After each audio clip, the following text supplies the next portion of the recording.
This Torah class is brought to you by TorahAnytime.com.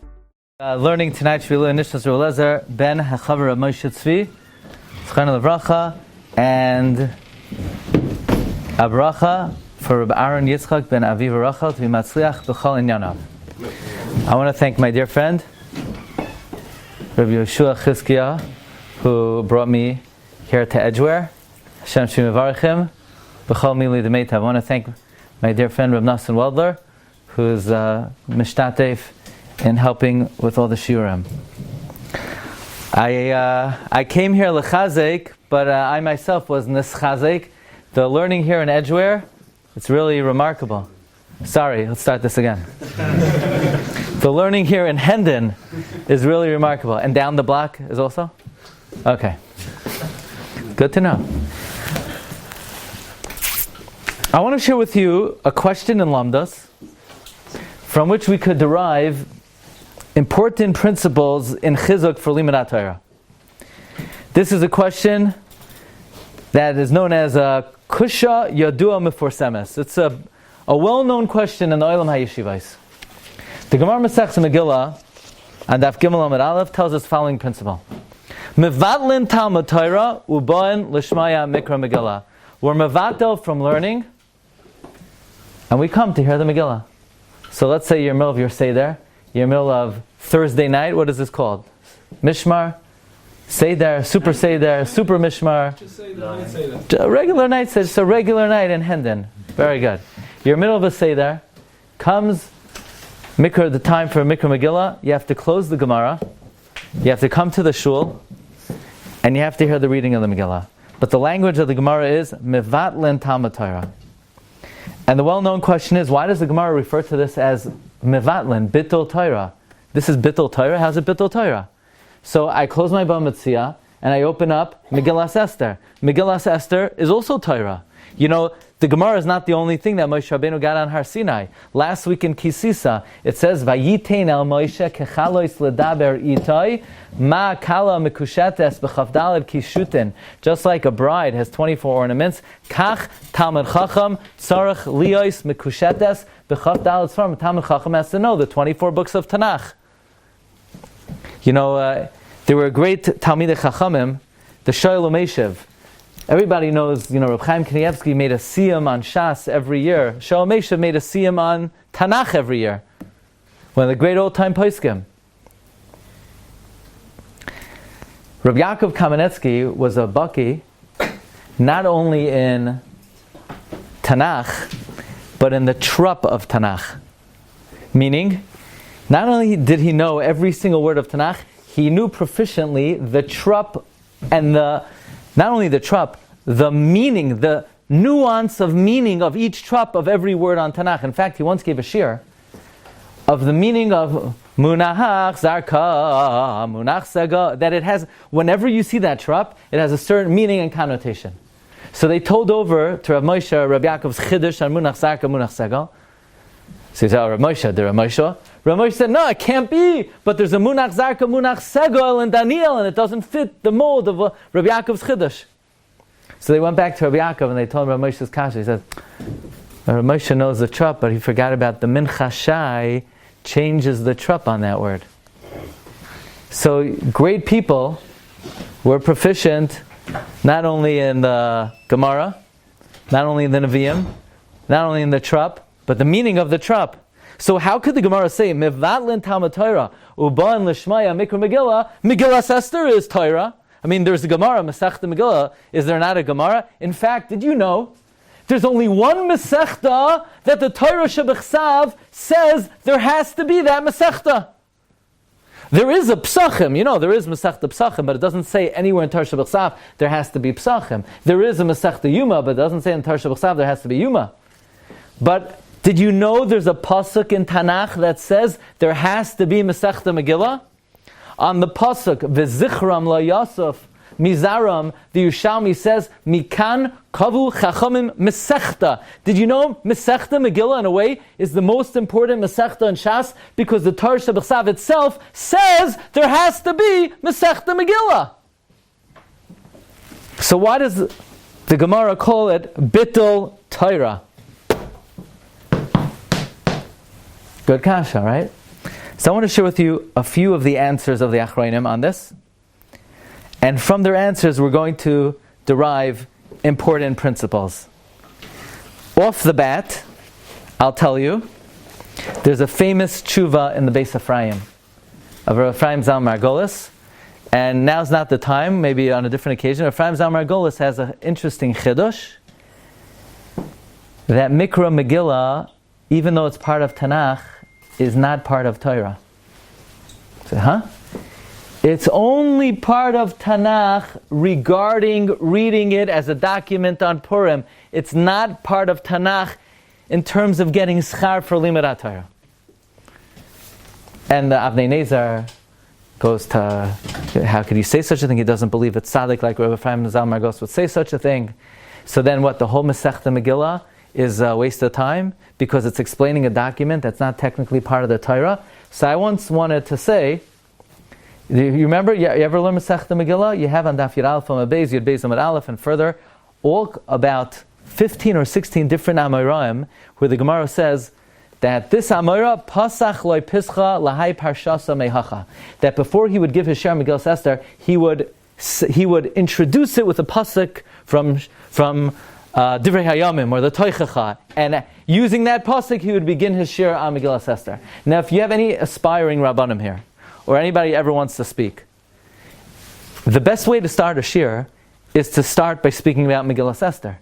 Nobody in history ever tried to grab someone's attention by starting a shir about Megillah Esther with a pasuk in Divrei Hayamim. I mean, that's like the most backward way of trying to get anyone's attention. And yet the Gemara says there were Amoram that would always begin their shir on Megillah Esther with a pasuk in Divrei Hayamim, with a pasuk from the Toichacha. So I thought maybe, according to Rav Ephraim Zal Margolis, that technically Megillah Esther is not actually part of Torah. So if they're going to give a shir on Megillah Esther, the only way to, so to speak, grandfather it in as part of the shir of Torah would be to start the shir from a pasuk that is Torah and use that and elaborate on that, and then use that to get into Megillah Esther. But that's Rav Ephraim Zal Margolis. I'm just throwing that out for your personal enjoyment. Okay? But I want to share with you two other answers.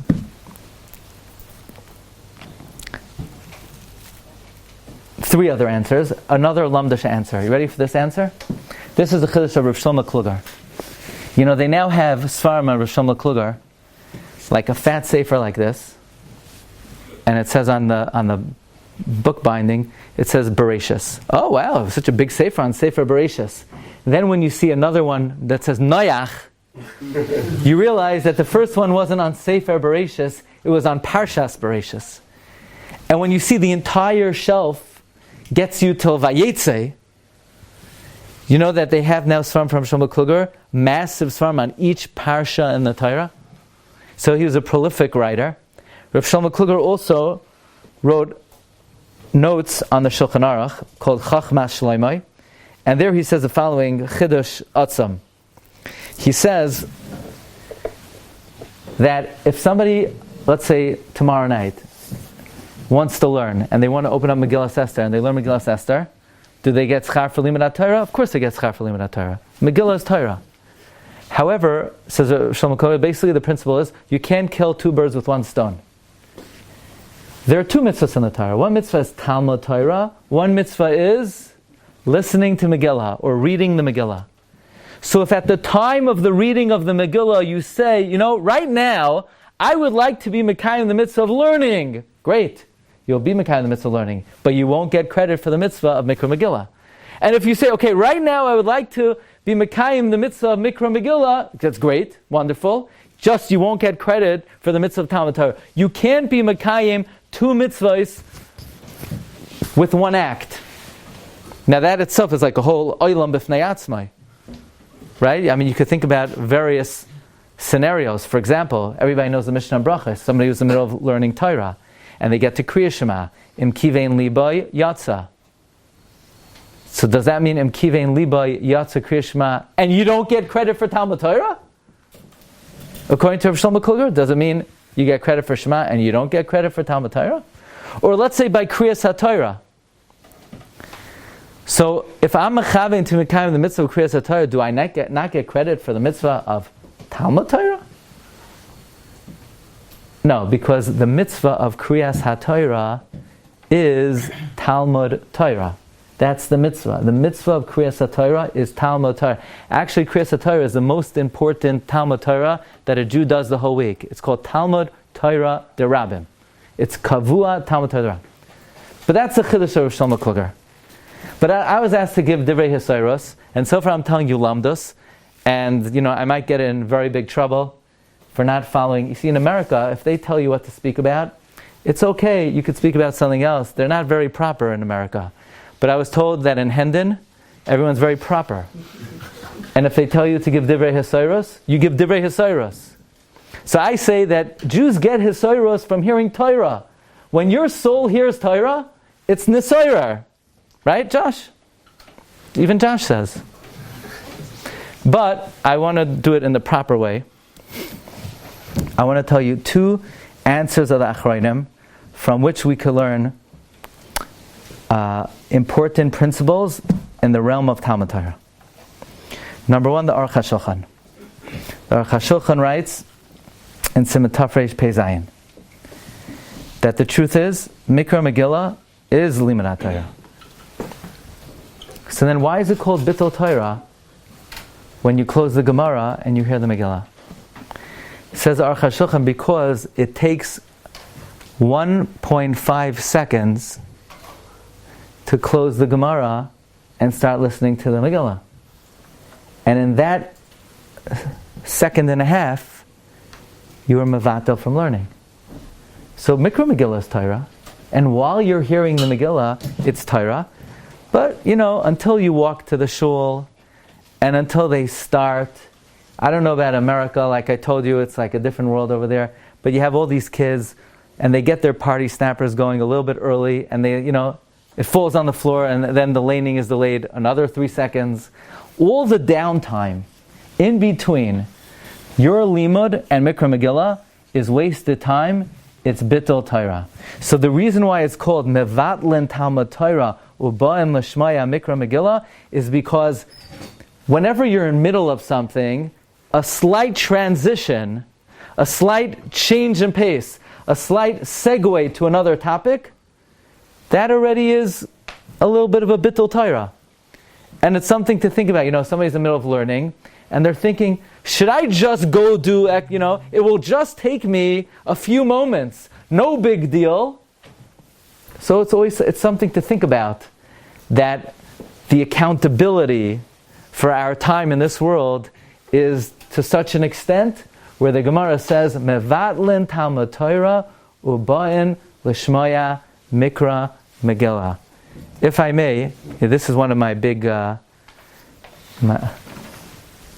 there's no one who appreciates the value of time more than the Yetzer Hara. So he says, okay, you read Tosfos' Kasha, just check your phone. It will only take 3 seconds. The argument of the Yetzer Hara is because he values time so much. Do you appreciate how much the Yetzer Hara values time? It's worth it for him to make a Yid lose out on those small amounts of time because he appreciates the value of every moment of Talmud Torah. I want to share with you another answer given by Rav Shlomo Kluger in the Sefer HaChaim. And Rav Shlomo Kluger says, look, there's no question. Mikra Megillah is Talmud Torah. And if somebody would sit down and learn the Megillah with Mefarshim and learn it analytically and learn it in a very deep way, that in fact would be Talmud Torah.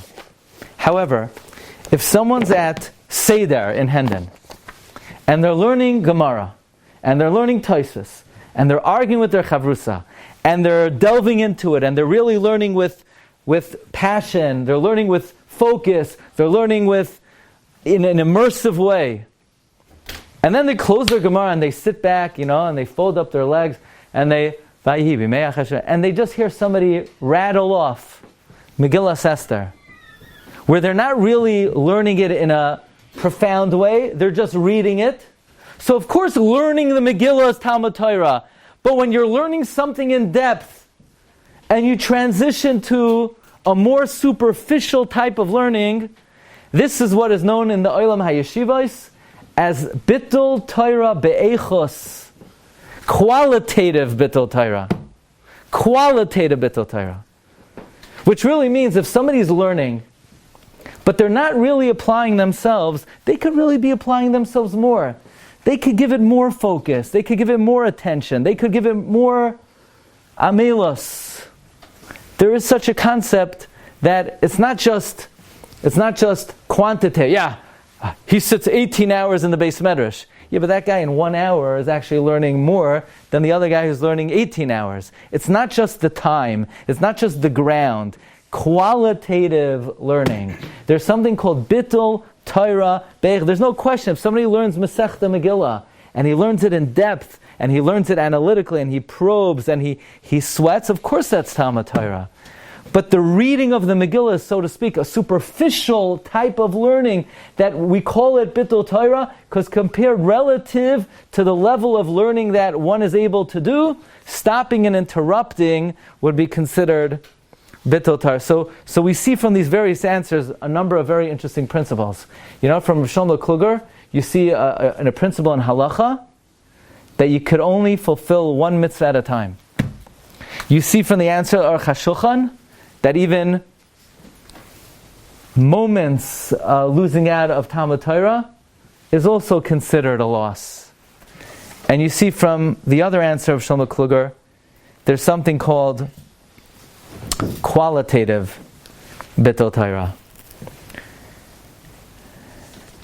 You know, one thing we always need to remember, there's nothing that a Jew could do to benefit Klal Yisrael, to fight the Yetzer Hara, to fight the Sitra Achra, more than genuine Talmud Torah.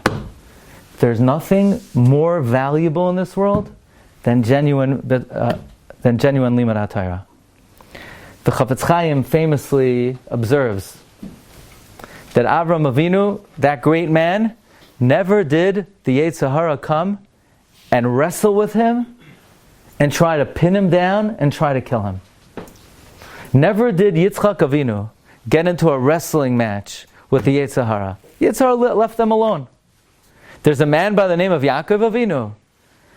The angel of Esav comes, he fights him, he wrestles with him, and he tries to kill Yaakov Avinu. Why is that? Nobody touched Avram Avinu, the Yetzer Hara left him alone. The Samach Mem left him alone. Yitzchak Avinu, the Samach Mem left him alone. What's the beef? Do they use that expression in Hendon? What's the beef with Yaakov Avinu? Says the Heilige Chafetz Chaim, Avram Avinu is the semel of Chesed. He hosts guests. He buries the dead. The Yetzer Hara doesn't like Chesed, but he could swallow it. He could tolerate it. Yitzchak Avinu is avodah, tefillah. Yetzer Hara doesn't like real tefillah. He doesn't like it, but he could tolerate it. But Yaakov Avinu is the semel of Talmud Torah. Yaakov Avinu is the kryptonite of the Yetzer Hara. It's either the Samach Mem or it's Yaakov Avinu. There is no room in this existence for the two of them. The Ramchal writes in the Derech Eitz Chaim that what is to Klal Yisrael, the Sam HaChayim, which namely Talmud Torah, is to the Samach Mem, the Sam HaMaves. And therefore the Yetzer Hara says, if I will allow Yaakov Avinu to do his thing, he will obliterate me. He will destroy me. So it's either me or him. So the Samach Mem tries to kill Yaakov Avinu. There is no more powerful weapon for the Jewish people than Talmud Torah. Actually, we have two enemies. We have an enemy, Esav and Yishmael. The Vilna Gaon identifies that, of course, Talmud Torah destroys both, but each one needs a different type of attack. Esav, learning halacha be'ion, the Gra says, destroys Esav. Yishmael, agadita be'ion, destroys Yishmael. That's the Vilna Gaon. So it gives me tremendous chizuk to see the high level of learning here at this beautiful Seder. And I want to share with you the words of the Chidah and the Leiv David. The Chidah says in Leiv David Perek Chavtes that on the day of Purim, on the day that the Sitra Achra began to fall, on the day that Haman was defeated, if on this day Klal Yisrael would immerse themselves in Avodas Hashem, in Chesed, and spend the rest of the day in Talmud Torah, he says he is guaranteed that immediately the Geula would come, that there is no greater day to completely eradicate the forces of evil through Talmud Torah than Mikra Megillah. In fact, Chassam Sofer brings a tradition from his Rebbe that anyone who is Oisek B'Torah between Megillas Esther at night and Megillas Esther in the morning, Muftach Loi Shehu Ben Olam Haba. Chassam Sofer says, Kach Kibalti. That's my tradition. So, Chazak ve'amatz, thank you so much for your kind attention, and you should all have bracha v'hatzlacha, siyata d'shmaya, v'yimali Hashem kol mishalas libchem l'tayva. Thank you. You've just experienced another Torah class brought to you by TorahAnytime.com.